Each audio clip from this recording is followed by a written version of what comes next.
we persevere through.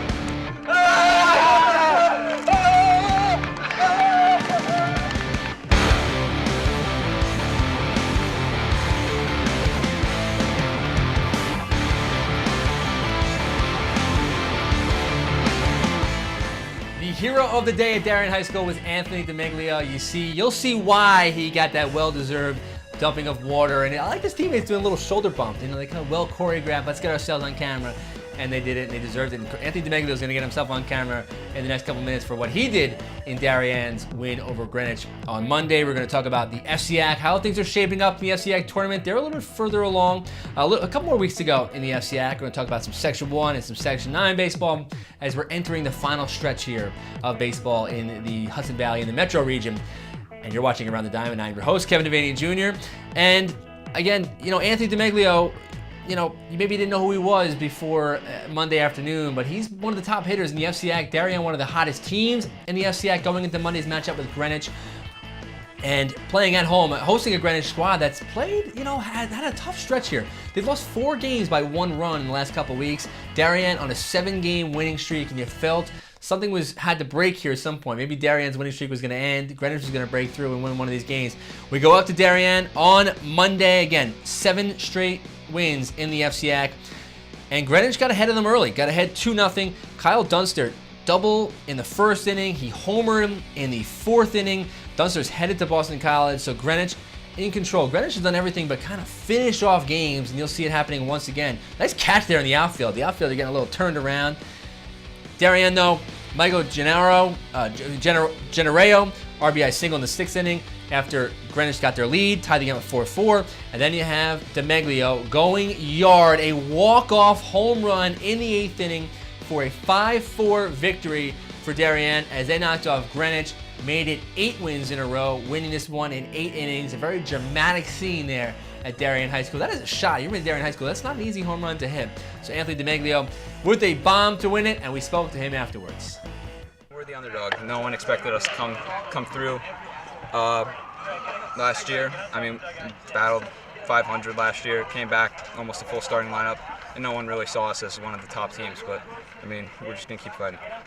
Keep fighting they are, will Darien, as they hit the final couple weeks here in the FCAC. And Anthony DiMeglio swinging a hot bat on a junior catcher who's just, they have a lot of youth in this team, but they're just getting more confident. You said this Darien team can sustain this success. The confidence level heading into the FCAC tournament is going to be pretty strong.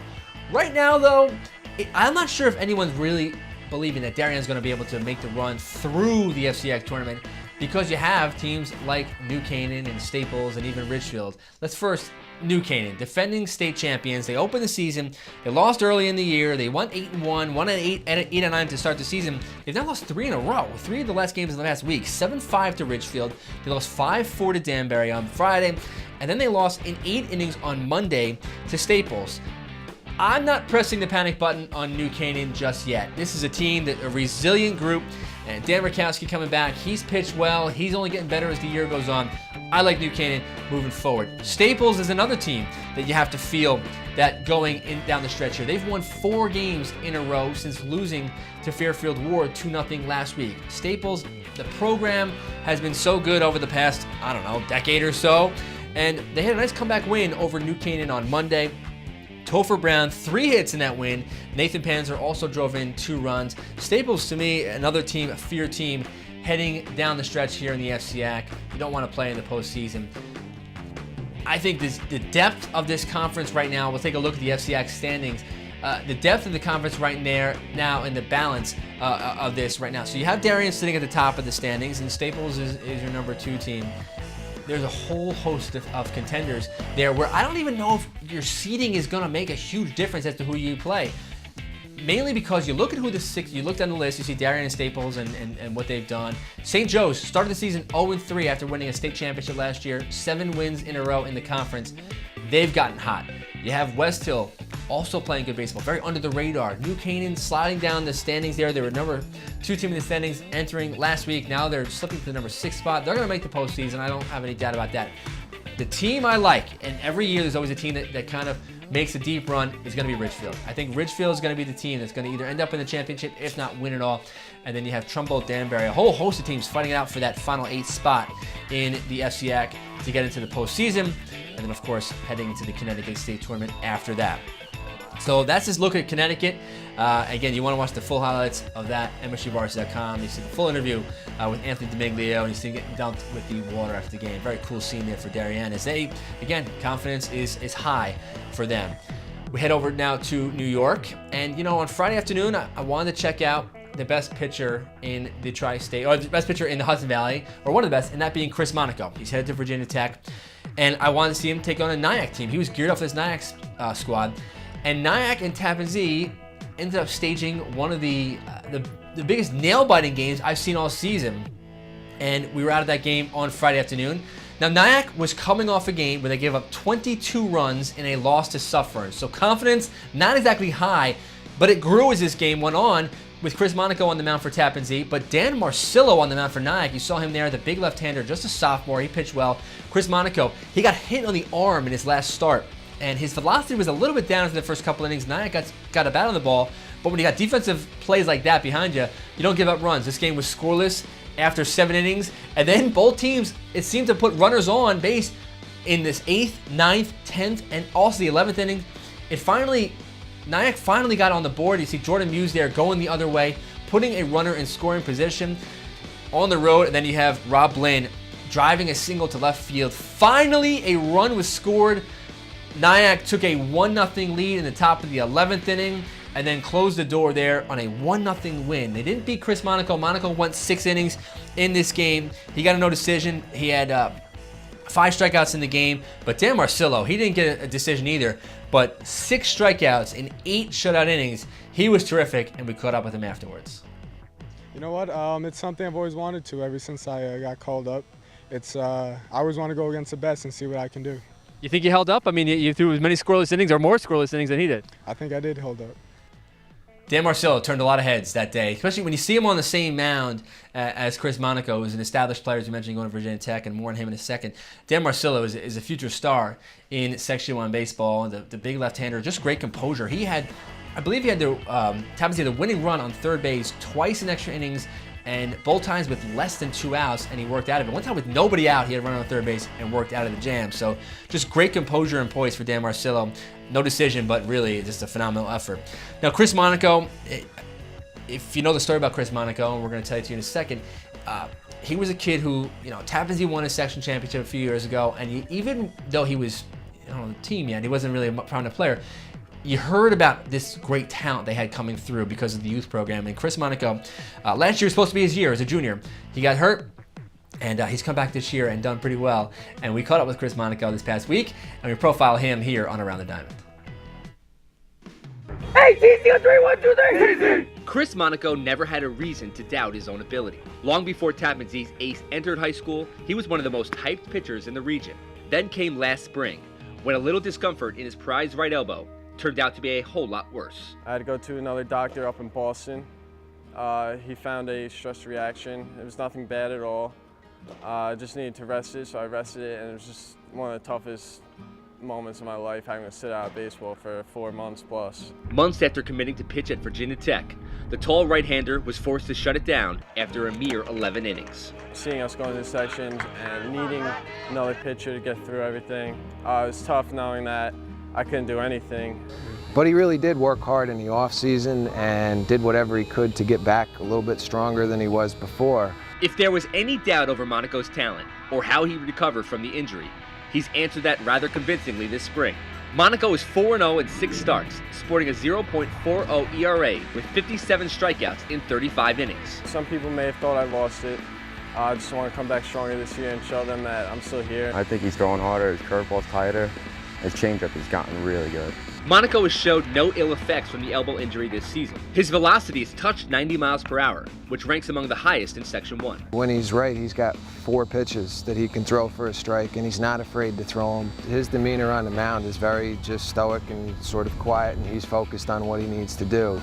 You can really trust him. When you're working with someone who's not at his caliber, you got to be ready for everything. Him, you can trust that he's going to hit the spot almost every time. Perhaps his greatest asset as a pitcher, though, isn't his arm. It's his mind. He can think the game. He doesn't get rattled in situations. My dad taught me all that. Ever since I was young, I started throwing the ball at like the age of 4. He's always taught me keep your composure no matter what. He used to put pots and pans down in the basement and bring them in my ear, start hitting them, and I had to throw to a target downstairs with a box set up.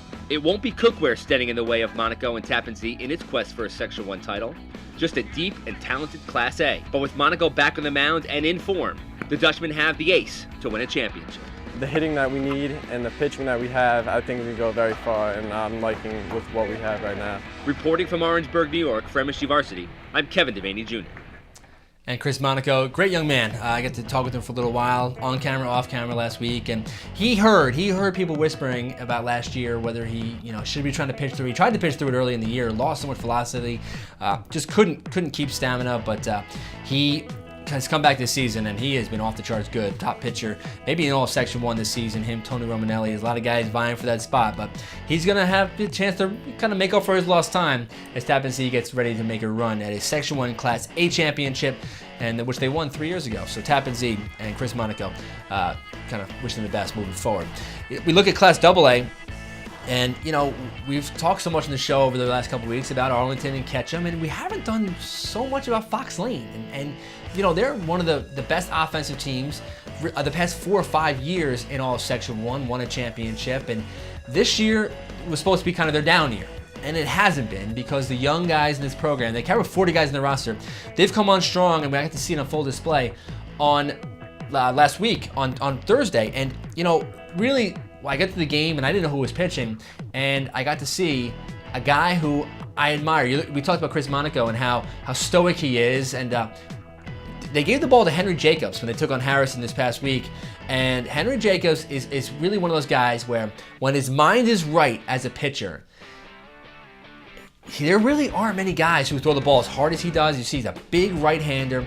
He's going to pitch in college, and when his mind is right, and he's able to kind of settle in and not let the emotion get the best of him. Early in this game, a couple errors led to a run. They fell behind 1-0, and he was facing up against a very good pitcher, Matt Baker, of Harrison. But he managed to brush things off, and Fox Lane could be seeing something happening right now with Henry Jacobs. Will Peacock, he's really been a guy who's, and Ralph Newsy, another one who's kind of really led this offense for Fox Lane. They knocked off Harrison 7-3 in this one. Andrew Workman and Jason Bracco each had RBI in this game as Fox Lane knocked off Harrison 7-3. Fox Lane's 10-3. They lost to Tottenville earlier in the year. They lost a tough one, but they blew a save to Rye, and they lost this past week to our top-ranked team in the Hudson Valley, that being Ketchum. But Fox Lane moving forward, they have the confidence, and you see it in Henry Jacobs. I just try to keep it inning and inning. I've been through so much failure that once I just tell myself one pitch at a time, there's nothing really that can happen to me that I haven't had happen. So I just tell myself one pitch at a time and I'll be fine. I know a lot of people wrote us off this year, but I don't think that we fear anybody in this county and anybody 2 counties north. And you can take how I just said that however you want, but yeah, that's the way I think about it. Any team 2 counties north, I wonder who that could be. Maybe it's Arlington, the team that came back and beat Fox Lane in last year's Section 1 Class AA final. It's going to be interesting heading down the stretch. I think Fox Lane is going to get a very good seed, and we're going to see the Ketchum, Fox Lane, Arlington, so many good teams in Class AA and Section 1. There's more than that. Going to be vying for that championship. Henry Jacobs might give Fox Lane that ace, that pitcher, that presence that they definitely need moving forward. We head over to Section 9, the team that's been racking up championships the last couple of years, and that being Spackenkill, 3-time defending Section 9 Class B champions. They had a matchup with Haldane on Friday night. And really, it was just a showcase for Ben Jenkins. He didn't need much support. 10 strikeouts in 7 innings. Spackenkill went out and scored a run, at least one run in each of the first 6 innings. Jenkins only allowed 3 hits, walked 1. This game being played at Dutchess Stadium, the new turf field at Dutchess Stadium. Very cool facility they have there. And Ben Jenkins took full advantage. Dan Lagasse, 3 for 3, 2 RBIs, 2 runs scored. Justin Etz had 3 hits in this game. And again, an 8-0 Spackenkill win. More than enough support that Ben Jenkins needed. And Spackenkill right now, after their rough start, they're now 5-5 in the season. Again, rough start to the year. They've really settled down, and they seem to be the team to beat in Class B in Section 9. Now we take a look at our top games moving forward this coming weekend, and we have a full slate of games on Friday up in the FCAC. Darien and Staples matching up, the top 2 teams in the FCAC on Friday. Rye Neck, your Class B runner-ups, your Class B state maybe state title contenders, not I want to say favorites because you can't really say that, heading to your reigning Class A champions in John J. Cross River on Friday. New Rochelle Mamaroneck squaring off in a huge league game. Who's going to get the inside track? New Rochelle has a little bit of the inside on that right now. Mamaroneck trying to win that league title back after getting knocked off last year. Clarkstown North, the rival, Clarkstown South, and then a 4-game showcase on Saturday, the Dobson Series Showcase, the Eastchester Coach. I said it was last Saturday, and I apologize if you went there. It's this Saturday. 4 games, Eastchester High School celebrating the 50-year career for Dobson Series. 706 win this week, the most in New York State public school history. And now our Tri-State Top 20 poll. A couple weeks ago, Greg Lerner wanted to use the word carnage to explain what was going on in Jersey, how all the teams were losing. We felt it a little bit, the tremors of that, a little bit in the Tri-State poll this past week. Pretty much most of the teams in the Tri-State poll lost at least once. We say that's baseball, but we had to rearrange some furniture here in our Tri-State poll, and now we're going to begin at the bottom of the poll with our number 20 team. And that coming out of Long Island, and a team entering the poll for the first time being Division High School, Class A school, and they have a little of the inside track there, winning a county championship. They're 15-2. Number 19, one of the teams that's playing the best baseball of any team out in Long Island right now. They finally entered the poll. They should have been in last week, I thought. State to North at 16-2. You have a former single-digit team, the number 3 team last week, now falls to number 18 in our poll this week, and that being Wall. 13-3 on the year, just lost a couple of tough games. Losing is one thing, but losing by double digits, you had to drop Wall down in the poll. Our number 17 team is Fairfield Prep. We're realizing that they're a team with state title aspirations, and we're learning how that league that they're in, the SWC, is so tough. They are our number 17 team. They drop a couple of 5 spots, and number 16 team is Telecommunications from New York City. They are 8-0 on the year.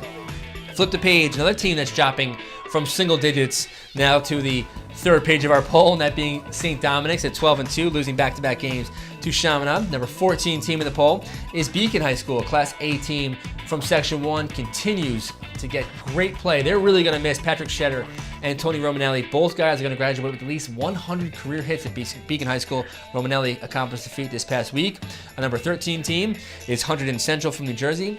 They move up a spot, 15-2 record. 16-2 record. MacArthur is our number 12 team. They were number 2 last week, but when you have Adam Heidenfelder on the mound and you lose, you got to fall in the poll. You lost to Plainview JFK. They fall to number 12, 13-3 overall. And our number 11 team, I think this might be the biggest jump we might have put a team after being not ranked. We made 2 huge mistakes last week. Chaminade should have been ranked last week, and we make up for this week. They are our number 11 team in the poll, and they jump over St. Dominic's. So really, they are the top Catholic school team in the round at the moment. After knocking them off twice, they're just continued to play better baseball as the year's gone on. 12-3 record overall. And now we go into our top 10 teams in the Tri-State. And we start at the number 10 spot, that being Ward Melville after taking 2 out of 3 from Longwood this past week. 14-3 overall in the year. We have Poly Prep is our number 9 team from New York City. They move up 1 spot, 13-3. Won a wild game with Berkeley Carroll on Monday. We'll have those highlights on MSGVarsity.com this week. Our number 8 team, Old Bridge, New Jersey, moving up 1 spot at 14-2. The number 7 team is Plainview JFK. We had them dip down. We may have penalized them a little bit too much for the back-to-back losses. They move up 12 spots to the number 7 spot. I told you, a lot of movement this past week. They're 15-2. And our number 6 team in the poll is St. Joe's Regional from New Jersey. Now the New Jersey theme is beginning. We saw some teams in the poll before that. Now we go to the top 5, and it's hard to avoid how good New Jersey baseball is. Milburn sticking, finally a team that doesn't move in the poll. Number 5 team. They're 15-5 overall. Our number 4 team, Ketchum. Now again, we don't want to penalize the team for losing 1 game. I think maybe we did that last week. We dropped them down 5 spots, moved them back up after a couple of solid wins this week, including a big one over Lakeland and Fox Lane. They are 12-1 overall in the year. Our number 3 team is Bergen Catholic. We showed them earlier in the show, in the New Jersey show, and how good they've played overall this season, 14-1-1, moving up 4 spots. Number 2 team, St. Peter's Prep from also from Mount New Jersey, 17-2-1, moving up 4 spots. And the number 1 team, Seton Hall Prep. They have held that spot all season long, just like in the girls show. The Teams from New Jersey kind of didn't really budge for the top spots. St. Paul Prep lost last week. They stay at 17-2 and our number 1 team in the poll. So that is our show for this week. I want to thank Russ, Brian, and Bob, Eddie Margulies, and Dan Exter, and Chris Karen for the editing. And I want to thank you for watching. You're watching Around the Diamond. I almost said the wrong show. Around the Diamond. I'm Kevin Devaney Jr., and we'll see you next week.